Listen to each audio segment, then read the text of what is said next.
Good morning प्यारे बच्चों। पिछली क्लास में हमने चैप्टर पढ़ा था साउंड। साउंड के अंदर हमने कुछ चीजें पढ़ी थी, जैसे ध्वनि का परिचय, उसकी परिभाषा। उसके बाद हमने तरंग के बारे में पढ़ा था और कौन कौन सी तरंगे होती हैं, जैसे यांत्रिक, अयांत्रिक तरंगे, उसके अलावा अनुप्रस्थ व अनुदैर्घ्य तरंगे। इन तरंगों के बारे में हमने पढ़ा था पिछली कक्षा में। अब आज की कक्षा में हमारा टॉपिक पहला है मनुष्य द्वारा उत्पन्न ध्वनि। हम लिखते हैं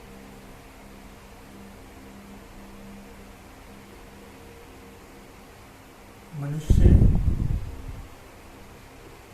द्वारा उत्पन्न ध्वनि। चलिए हम इस टॉपिक के बारे में आगे पढ़ते हैं कि मनुष्य में ध्वनि कैसे उत्पन्न होती है। तो आप सबने कभी महसूस किया होगा, जैसे हम जोर से बोल रहे हैं या कोई गाना गा रहे हैं, तो जैसे हमारे गले में इस जगह हाथ लगा के देखते हैं तो हमें क्या महसूस होता है? वाइब्रेशन महसूस होता है। क्या महसूस होता है? कंपन महसूस होता है। यानी जो हमारी ध्वनि उत्पन्न होती है वो किसके कारण होती है? स्वर यंत्र के कारण। यानी मनुष्य में ध्वनि उत्पन्न हो रही है स्वर यंत्र, जिसे अपन इंग्लिश में कह सकते हैं इसे लैरिंग्स यंत्र, और इंग्लिश में लैरिंग्स कहा जाता है। आपको इसकी स्थिति पता चल गई कि गले में इस जगह पे ये लैरिंग्स है, जैसा कि आप चित्र में देख सकते हैं। अब इस लैरिंग्स से ध्वनि उत्पन्न कैसे होती है, तो हम देखते हैं चित्र में कि जैसा आपको चित्र में नजर आ रहा है कि ये इसकी संरचना है, और ये जो दो लिगामेंट्स हैं, इन लिगामेंट के बीच में पतली झिरी है, जहां चित्र में हम बना के भी देखते हैं।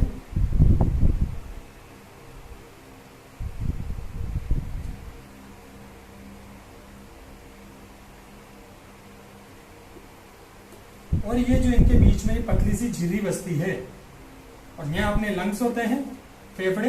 तो यहां से जैसे ही फेफड़ों से वायु यहाँ प्रवेश करती है इस पतली सी झिर्री से, तो ये जो वोकल कॉर्ड बोलते हैं, यानी स्वर रज्जु,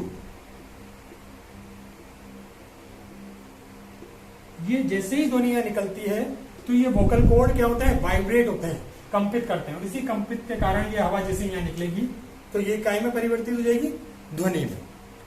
तो इसे ही हम चित्र में यहाँ देख सकते हैं, दो फ्लैप तरह के होते हैं ये, जिन्हें अपन स्वरज्जु बोलते हैं। इनसे जैसे ही वायु यहाँ से निकलती है ये वाइब्रेट होते हैं और ध्वनि उत्पन्न होती है। इसी को हम एक छोटे से मॉडल के थ्रू भी समझ सकते हैं। जैसे यहाँ चित्र में एक बालिका है, वो दो रबड़ की पट्टियों को लेकर उसमें फूंक मार रही है बीच में। तो जैसे ही वो फूंक मार रही है तो वो क्या होगी? रबड़ की पट्टियां वाइब्रेट होंगी, हिलेंगी, और इसी वाइब्रेशन के कारण क्या उत्पन्न होगी? ध्वनि। एक दूसरे चित्र में देख सकते हैं, जैसे बालक ने, ये एक छोटा सा मॉडल हमने भी बनाया ऐसा ही। इसके बीच में यहाँ हमने छेद कर दिया है और यहां से फूंक मारने का प्रयास कर रहे हैं। जैसा कि आपने सुना कि ये जैसे हमने इस जगह से फूंक मारी, चित्र में भी देख सकते हो, तो ये वोकल कॉर्ड की तरह काम करते हैं और ये वाइब्रेट होते हैं फूंक मारने से, और ध्वनि उत्पन्न होती है। अब नेक्स्ट टॉपिक हम अपना देखते हैं कि आप देखिए कि क्या सभी की आवाज एक जैसी होती है? तो हम यहाँ पाते हैं कि नहीं, जो पुरुष होते हैं उनकी आवाज थोड़ी मोटी होती है, और जो महिलाएं होती हैं उनकी आवाज थोड़ी पतली होती है। तो इसका रीजन क्या है? इसका रीजन है, पुरुष में जो ये स्वर रज्जु होते हैं इनका आकार होता है 20 mm का, और महिलाओं के इनकी अपेक्षा आकार होता है 15 mm का, यानी कि इससे छोटे हैं 5 mm। तो जब ये वोकल कॉर्ड छोटे होते हैं तो इनकी आवाज पतली और तीखी होती है, और इसी की अपेक्षा पुरुषों की आवाज ज्यादा मोटी होती है। यहां से हम समझ सकते हैं, और जो बच्चे होते हैं उनके वोकल कॉर्ड और छोटे होते हैं, इसके कारण उनकी आवाज और भी ज्यादा पतली होती है। यहां से हम इजीली समझ सकते हैं कि वोकल कॉर्ड के थ्रू किस प्रकार से आवाज का मोटा या पतला होना होता है। हम देखते हैं जैसे दूसरे स्तनधारी हैं, जैसे शेर वगैरह, इनमें भी लंग्स होते हैं और इसी तरह से इनमें भी ध्वनि उत्पन्न होती है वाइब्रेशन द्वारा। इसके अलावा जो लोअर एनिमल होते हैं, जैसे मच्छर, मक्खी, ये अपने पंखों को फड़फड़ाते हैं, इसके कारण इनमें ध्वनि उत्पन्न होती है। और जो लोअर जैसे मछली होती है वो एयर ब्लडर के थ्रू आवाज आती है उनको, एयर ब्लडर से, तो इसी प्रकार से ध्वनि उत्पन्न होती है।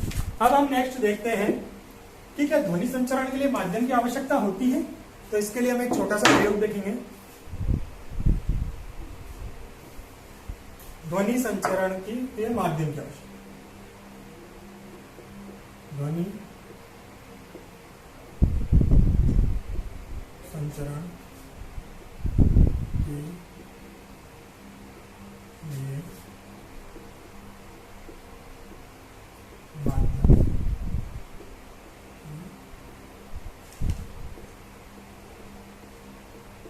आवश्यकता। अब हम देखते हैं, जैसे कि यहाँ एक अपन उदाहरण से देखते हैं। चित्र में आप देख सकते हो, हमने एक ग्लास में, कांच के ग्लास में फोन रखा और अपने किसी साथी से कहें कि उस पर आप कॉल करें। जैसे ही वो कॉल करेगा तो वो वाइब्रेट होगा और हमें ध्वनि सुनाई देगी।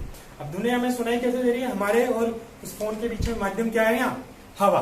तो इस हवा के थ्रू हमें आवाज सुनाई में आ रही है। इसके अलावा हम यूं करते हैं कि दूसरी बार उसको ग्लास में फोन रखा और उसे दबा ले अपने हाथों से, जैसा चित्र में देख रहे हैं, और सारी आवाज जितना हो सकता है प्रयास उतनी आवाज हवा हम खींच लें। तो जैसे हम खींचेंगे तो उसमें हवा की कमी हो जाएगी। फिर दोबारा अपने साथी से कहें कि आप फोन करें, तो जैसे ही फोन करेगा तो क्या होगा कि हमें आवाज थोड़ी सी कम सुनाई में, कम सुनाई आई। तो इसका रीजन क्या हुआ? वहां माध्यम थोड़ा सा कम हो गया, इस वजह से हमें आवाज की कम आई। इसके अलावा हम ऐसा करें कोई उपाय कि हम उस ग्लास की सारी हवा निकाल दें वहां से, और फिर दोबारा अपने साथी से क्या कहें कि फोन करें, तो क्या हमें आवाज आएगी? तो हम यहाँ एक बहुत ही अचंभित होंगे कि हमें वहां आवाज ही नहीं आ रही। ऐसा क्यों हुआ? तो इसका रीजन हमें पता चला कि जहां माध्यम नहीं हो वहां ध्वनि का संचरण नहीं आता। तो यानी यहां से हमें कोटेशन देख सकते हैं, यानी ध्वनि का संचरण माध्यम में होता है। यानी जहां माध्यम नहीं हो उसे कहते हैं निर्वात, और निर्वात में ध्वनि का संचरण नहीं होता।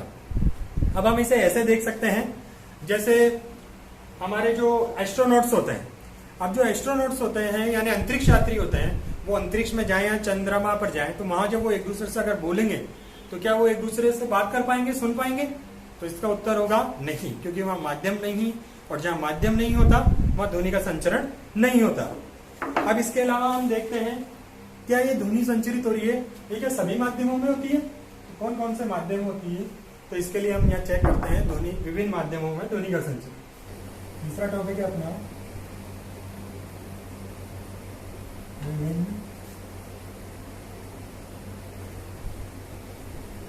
माध्यमों में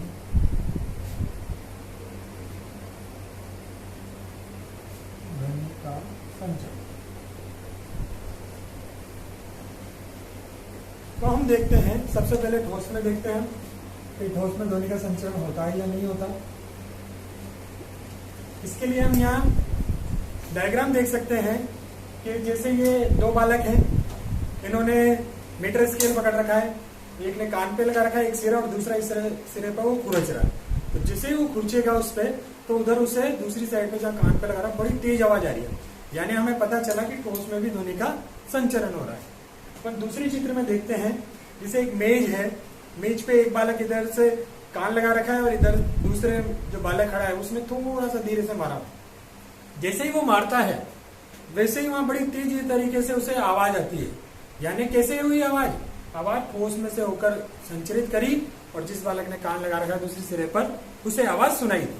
और हम जानते ही हमने बचपन में खिलौने टेलीफोन के बारे में, कि जिसमें एक डोरी लगा लो या एक तार लगा लो और दो इससे जैसे केन लगा लें, और एक साइड पे जब बालक बोलेगा तो दूसरी साइड पे जो कान लगा रखा है वहां बड़ा इजीली वो सुनाई में आएगा। यानी उस डोरी, उस तार में ध्वनि का संचरण हुआ, जैसा आप चित्र में देख सकते हैं। तो ठोस में हमने ध्वनि का संचरण पढ़ा। अब दूसरा देखते हैं हम द्रव में। अब द्रव में ध्वनि का संचरण कैसे देख सकते हैं? जैसा आप चित्र में देख सकते हो, यहाँ एक बालक है, इसने एक टब में पानी भरा, पानी भरने के बाद उसने घंटी अंदर ले गया पानी के, और वहां कहीं भी उसने टच नहीं करी। लेकिन जो दूसरी उसने कान है ना पानी की सतह पे लगा लिया और उसे वहां बजाता है। जैसे ही वो बजा रहा है तो क्या हुआ, उसे वो ध्वनि उस जल में से होती हुई उसे सुनाई दी। यानी जल में भी ध्वनि का संचरण हो रहा है।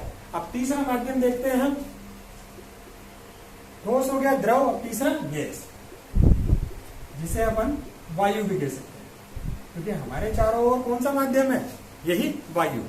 जैसा कि मैं यहाँ आपसे को पढ़ा रहा हूँ, बोल रहा हूँ, तो मैं जब बोल रहा हूँ तो मेरे बोलने से भी कंपन हो रहा है। जैसे ही यहाँ माध्यमिक कण के टकराएगा तो ये कंपित करेगा, पहला कण दूसरे कण को, दूसरा कण तीसरे कण को, और तीसरा कण आगे अपने कणों को कंपित करता जाएगा, और इस तरह से ये ध्वनि आपके कान तक पहुंचेगी और आपको सुनाई में आएगी। तो इस तरह से हमने आज ये चैप्टर पढ़ा, और आशा है आपको ये अच्छी तरह से समझ में आया होगा। अगर आपको कोई भी क्वेरी होती है, कोई भी समस्या होती है, तो आप कमेंट करके या फिर मुझे फोन करके पूछ सकते हैं।